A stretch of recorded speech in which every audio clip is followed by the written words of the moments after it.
Hi everyone, I'm Pratibha Agarwal. I'm an immigration attorney. I'm based outside of DC in Arlington, Virginia. My clients are all throughout the United States and we help them with all types of immigration cases.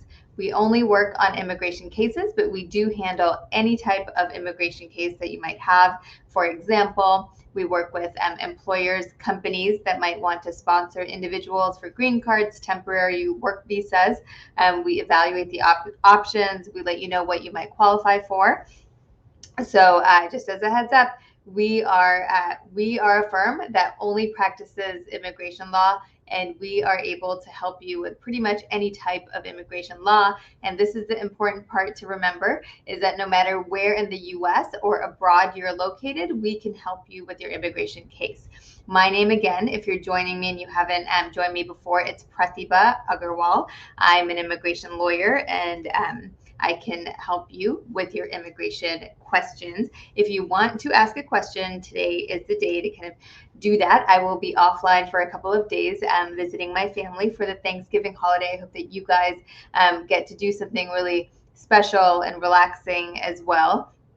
But if you have those one-off questions, go ahead and ask me now. If you want to schedule a time to talk to me confidentially, privately, we're doing that by phone or by Zoom. And the best way to get on my calendar is to call 703-348-1663. Again, that's 703-348-1663.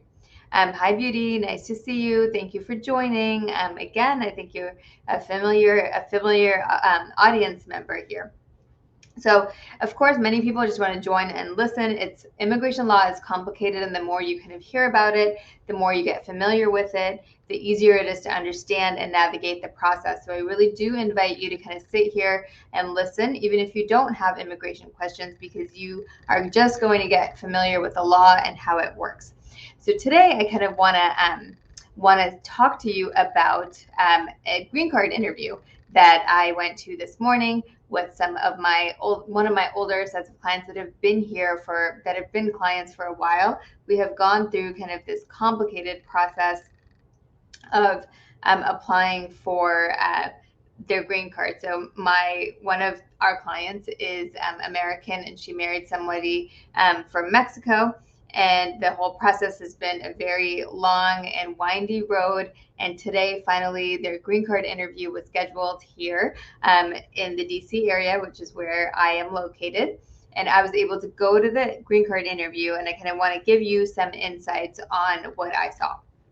Okay, if you've never been to a green card interview, you should arrive early, right? You should arrive early. There are still COVID protocols in place. And what I'm going to recommend for you to do, this is based on my experience from today, is know your application in and out. Know your application in and out. And if there are changes, make note of them before. So for example, if you have a new job or if you've moved to a different location, you want to make note of them so you remember to raise that at the interview, and you can let them know these are the updates to my application. Okay, and you don't want to forget that. So I would say get a notepad and write that down. All right, the other thing that you should do if you are going to a marriage-based green card interview, right? If you're going to a marriage-based green card interview, in our situation, part of the application where you're proving that your marriage is real and not just for immigration purposes was already approved. That was not being looked at. However, the officer can ask whatever questions they want, right? They can ask whatever questions they want to make sure that you qualify. So our officer, even though that the interview was not supposed to be about whether or not the marriage is real, luckily we had the American wife also at the interview. She was actually not required to attend. I had requested that she come anyway, just in case, because normally marriage-based interviews would require both parties to be present. This was a special situation, and so she was not required really to go, but I had suggested that she come, and she did. And it was a good thing because the officer directed certain questions to her, and it was very helpful to their green card interview process. Okay, so I'm going to say, even if you're, let's say the part of your application that requires you to have a bona fide marriage, that's the legal term, but really it's a real marriage, not just for immigration purposes, right? It's a real marriage, not just for immigration purposes. that part had already been approved in our case, but we had the green card interview. Just it should have been, concentrated on one individual, the person applying. However, the officer can ask whatever questions. So it was good. It was actually a really good thing that we had the American spouse also there with us. So not all green card applications would require the American spouse to be there.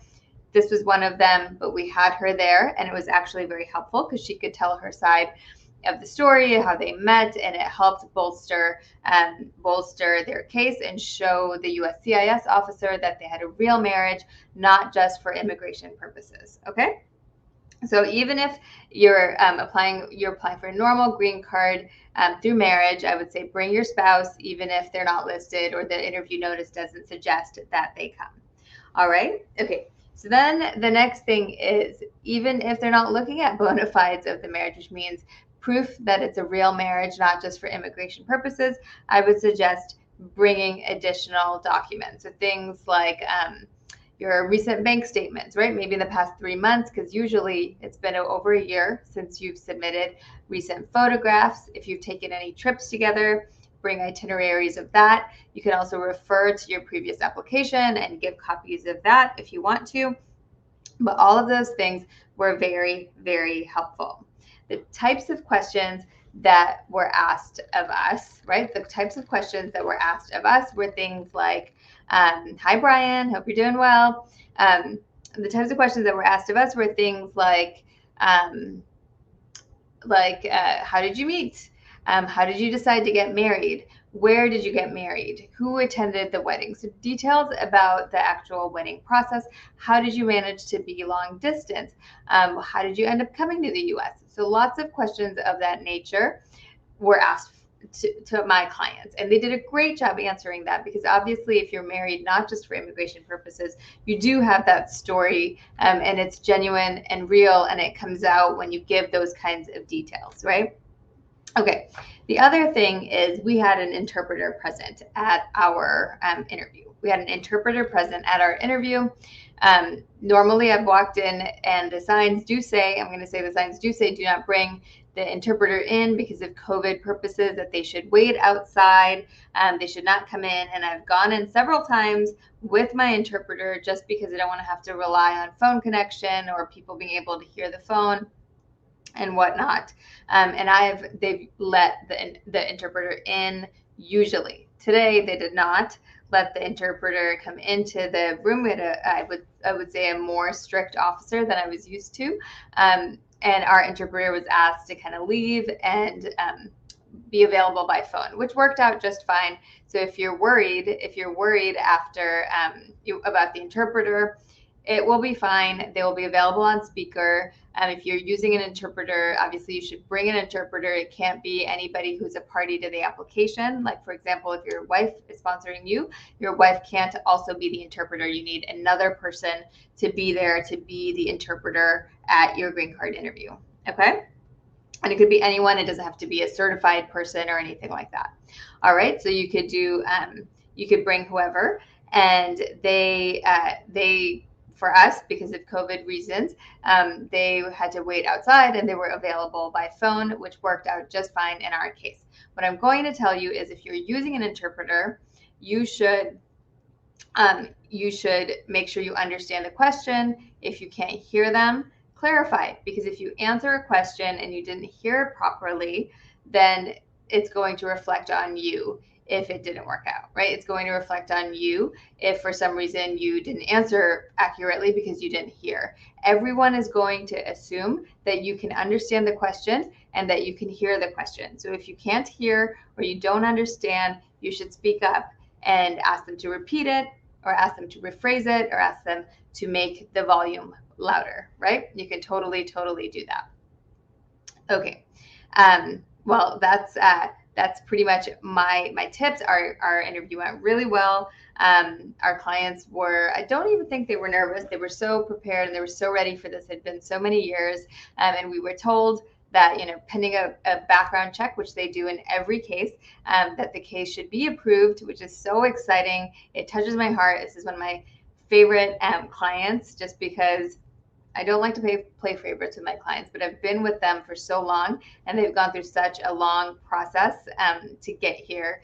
And I think we're finally here at the end of the road. And hopefully, fingers crossed, if you're looking at me right now, send all your good thoughts towards my unnamed, undisclosed clients here.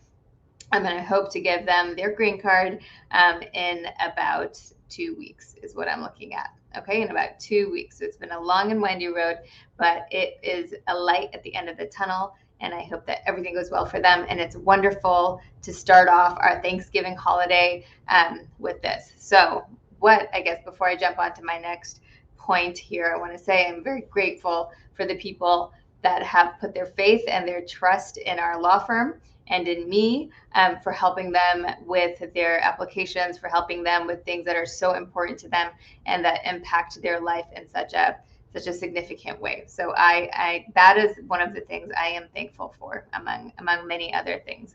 So if you are watching any of my clients, thank you very much. I'm so grateful for your faith in me and our firm and my team for being able to have the opportunity to represent you and help to change your life.